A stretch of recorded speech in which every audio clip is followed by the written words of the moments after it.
শোনো, তোমার প্রবলেম হলো তুমি অলওয়েজ বায়াসড হয়ে পয়সা খেয়ে প্রশ্ন করো।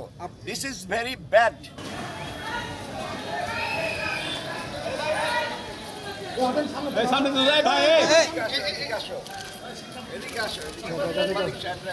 সমন্বয় মিটিং, এই মিটিং এ লোকগুলো কারা? এই অবৈধ সমাবেশটা কিসের?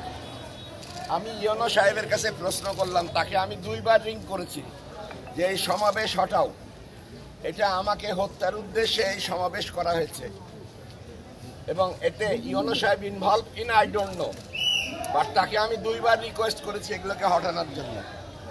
সাধারণ জনগণ কি আসতে পারে না? একজন জনপ্রতিনিধির প্রথম দিন আসতে পারে না? আজকে এখানে মিটিং আছে,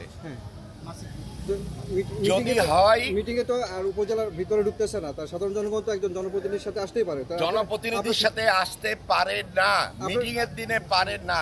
মাননীয় এমপি সাহেব, আপনার সাথে অনেক লোক আসে, তারা কেন আসছে?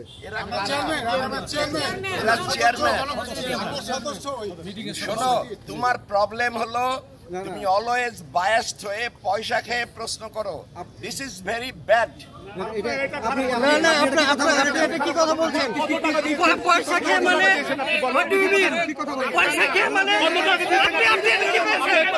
পয়সা খেয়ে মানে আপনি সাংবাদিকদের কথা বলেন কেন? আপনি সাংবাদিকদের আপনাকে এখানে ক্ষমা চাইতে হবে।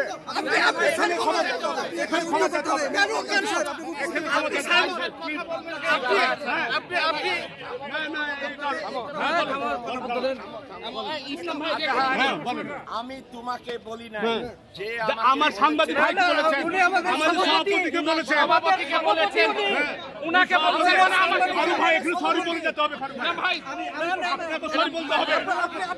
আপনি কথা বলতে পারেন না, আপনি বলতে পারেন না।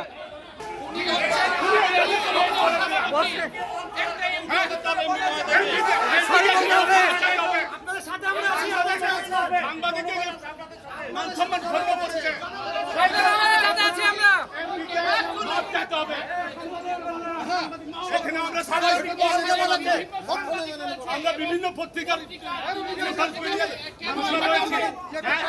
আমাদের সভাপতি রফিকুল ইসলামকে এই কথা বলে